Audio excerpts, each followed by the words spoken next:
गरचे है मुश्त गुबार आदम व हव्वा का वजूद, इनकी रिफ़त पे बरसते हैं सितारों के सजूद। लाला ओ गुल तो फ़कत नक्श कदम है इसके, असल में खाक की महराज है इंसान की नमूद। कि गुलाम मोहम्मद हुंजा और पाकिस्तान के हीरो हैं जिन्होंने जमहूरियत के लिए बेहद कुर्बानियां दी। आज वो अल्जाइमर का शिकार हैं। दुनिया ने तो शायद भुला ही दिया, लेकिन खुद उनको अपनी कुर्बानियां भी कहां याद हैं, क्योंकि उनको अल्जाइमर है। हुंजा की तारीख पर एक बहुत ही जामे काम जफर इकबाल ने हिस्ट्री ऑफ हुंजा किताब लिखकर किया। हुंजा पर इस कदर तहकीक आपको शायद ही किसी किताब में मिले। तमाम पुरानी सरकारी दस्तावेजात समेत बहुत ही अहम मालूमात इस किताब का हिस्सा हैं। इस किताब में गुलाम मोहम्मद का तफसीली जिक्र मौजूद है कि कैसे उन्हें बल्तित किला में बंद किया गया। उनका जुर्म फकत ये था कि वो तालीम याफ्ता थे, मलूकियत का खात्मा चाहते थे। गुलाम मोहम्मद पाकिस्तान पीपल्स पार्टी के सरगर्म रुकन थे और अवाम की हुक्मरानी का ख्वाब देखते थे। कुछ चीज़ें इनबॉर्न होती हैं आपके अंदर, और मेरे दादा का भी मैं कहूँगी कि उनका भी बहुत ज़्यादा उसके ऊपर असर था कि मेरे दादा के बारे में कहते हैं कि जब वो उनकी डेथ हो रही थी उस ज़माने में वो रूमी को पढ़ रहे थे। He was big into books, book reading करते थे। और एक्चुअली मेरे दादा जो है ना वो पहले इस गांव के शख्स है जिन्होंने अपनी बेटियों को पढ़ाया उस टाइम में। तो he is one of the very few people from the region जिन्होंने अपनी बेटियों को उस टाइम पे पढ़ाया। और इस टाइम मेरी फूफियाँ जो है ना वो टीचर्स रही हैं स्कूल्स में और इस तरह से। तो मेरे ख्याल मेरे दादा ने बहुत ज़्यादा वो जो एक डिफरेंट सोच है वो अपने बच्चों के अंदर जो है वो ट्रांसफ़र किया है। भुट्टो की दौर था और भुट्टो के बहुत करीब जो साथी था ना उनका, तो गुलाम अहमद साहब था उस वक़्त। तो उन्होंने बहुत से गैदरिंग की, बहुत कोशिश, लेकिन अवेयरनेस लोगों को इतना नहीं था कि जमहूरियत है क्या चीज़। और उसी हिसाब से फिर उन्होंने बहुत कुछ कोशिश किया और आके बीच में फिर आहिस्ता आहिस्ता लोग जो है आहिस्ता आहिस्ता फिर लाइन पे आया। फिर दुनिया की पार्टियाँ आ गए और न कि खाली पीपल्स पार्टी। हम बड़े हो रहे थे, हम सारे बच्चे, तो अब वो बहुत कम नज़र आए। ज़्यादातर बाहर होते थे, कभी पता चलता था किसी मीटिंग में गए हैं, कभी होटल भी ख़ुद चलाते थे। और ज़्यादातर जो उनकी मीटिंग्स वगैरह होती थी वो होटल के अंदर ही लोग आके उनसे मिलते थे। तो रात को घर आते थे, सो जाते थे, और सुबह उनकी आदत थी बहुत सुबह सवेरे उठने की। सुबह 5 बजे 4 बजे उठते थे। ये उनका रूटीन ज़िंदगी भर, मतलब यही रूटीन वो फॉलो करते रहे।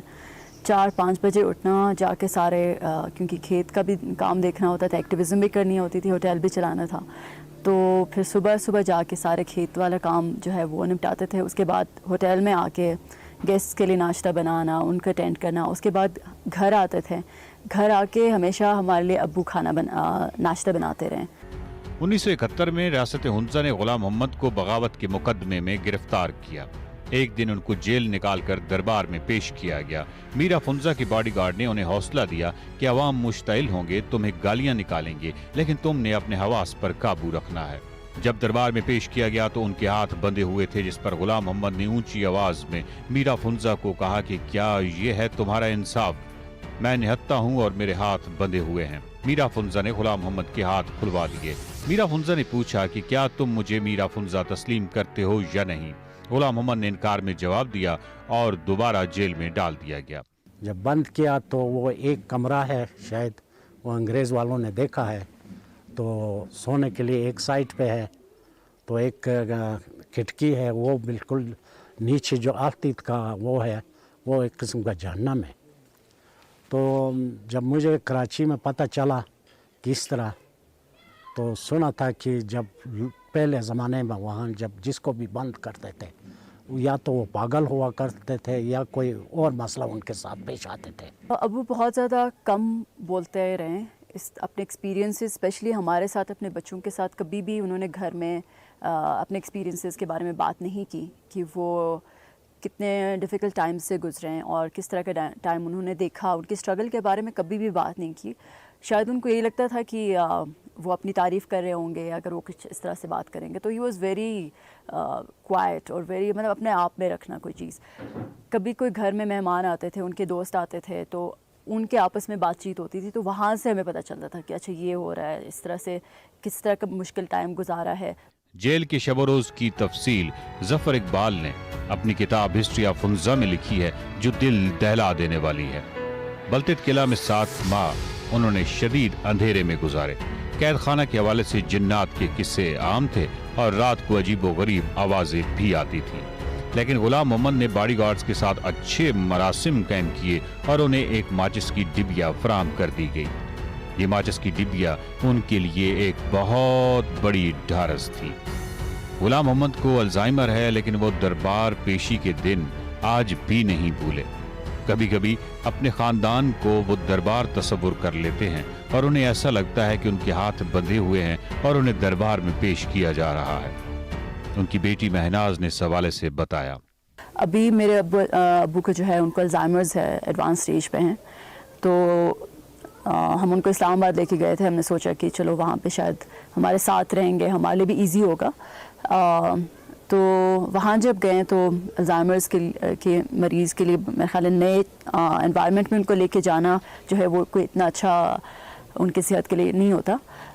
تو جب وہاں گئے تو وہ بہت زیادہ ان کے اوپر ایک اگریسو فیزز آنے لگ گئے، جس میں وہ اسی پاسٹ والے فیز میں چلے گئے، جب وہ ان کو یہ لگا کہ ایک رات کو ایسے ہوا کہ ان کے اوپر جب اٹیک ہوا تو ان کو ایسے لگا کہ وہ ابھی اس پریزن میں ہیں، اس ٹائم میں چلے گئے جب وہ اپنے آپ کو ڈیفینڈ کر رہے تھے، اور ان کو لگا کہ ہم ان کے اینیمیز ہیں اور انہوں نے ہم سے خود کو ڈیفینڈ کرنا ہے۔ تو وہ پوری رات جو ہے نا انہوں نے ہمیں ہاسٹیج کر کے رکھا اپنے گھر کے اندر۔ تو وہ اس ٹائم پہ ہمیں پتہ چلا کہ وہ کتنا ڈیفیکلٹ ٹائم تھا اور وہ کتنا انہوں نے مشکل ٹائم گزارا ہے اس ٹائم پہ۔ مطلب وہ I could really feel it کہ وہ کس کرب سے گزرے اپنے اس اسٹرگل کے ٹائم پہ، ادروائز اس کو سمجھنا ویسے شاید مشکل ہوتا۔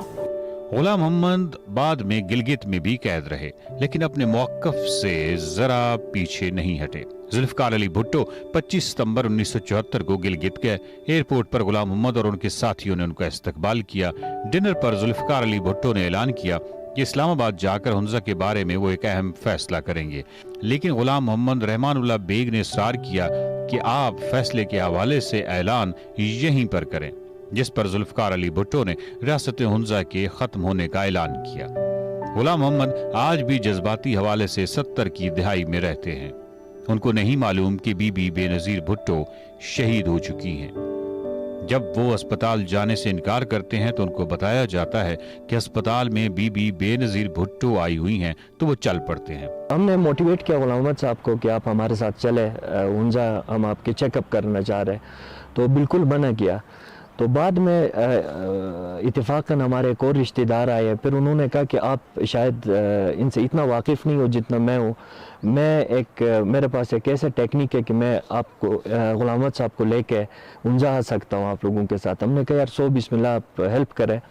تو انہوں نے غلام محمد صاحب کے کان میں کہا کہ ہنزا میں جو ہے نا بہت بڑا جلسہ ہے اور بے نظیر بھٹو شاید 10-15 منٹ میں پہنچنے والی ہے۔ تو ایک دم سے غلام محمد صاحب اپنے چیئر پہ کھڑا ہوا اور کہا کہ میں آنے کے لیے تیار ہوں اور بی بی کو زیادہ ویٹ نہ کرنا پڑے، چلو کا۔ تو ہم نے چیئر کے ساتھ اٹھا کے پھر سینٹرل ہنزا پہنچایا۔ ہاسپٹل کے اندر ڈرپ لگے ہوئے تھے، تو باہر ان کے ساتھیوں کو پتہ چلا کہ شاید غلام محمد صاحب جو ہے وہ ہنزا آئے ہوئے اپنے علاج کے لیے۔ تو اس کے بہت ہی ایک پرانا ساتھی ہے شیر افضل، گنی سے اس کا تعلق ہے، وہ بھاگتے ہوئے روتے ہوئے آ کے اس کے پاؤں پڑ گیا۔ تو انکل غلام محمد اس کو پہچان سکے، کہا کہ شیر افضل کیسے ہو میرے ساتھی، پھر اس کے ہاتھ گرپ کیا۔ ہم نے کوشش کیا کہ دوبارہ اس کو لے کے ادھر آنے کے، گاؤں آنے کے، لیکن اس نے اپنے ساتھی کا ہاتھ نہیں چھوڑا اور ہمیں ڈانٹنے لگا کہ یار مجھے میرے ساتھی سے جدا نہیں کرو، ابھی بے نظیر آنے والی ہے۔ خاندان کے افراد کو پہچانے نہ پہچانے، لیکن اپنے پرانے سیاسی رفقا کو پہچانتے ہیں۔ غلام محمد انوکھی روح ہیں، پوری زندگی عوام کے حق حکمرانی اور جمہوریت کے لیے وقف کیے رکھی، سچائی اور دیانت کی علامت بنے رہے۔ ایسے سیاسی کارکن ہی کسی سماج کا فخر ہوتے ہیں۔ پاکستان کی تاریخ میں ایسے خوبصورت لوگوں کی کمی نہیں رہی جو سیاست جیسے مقدس شعبہ کو کاروبار نہیں بلکہ عبادت سمجھتے تھے۔ غلام محمد بلتت قلعہ کے آخری قیدی تھے۔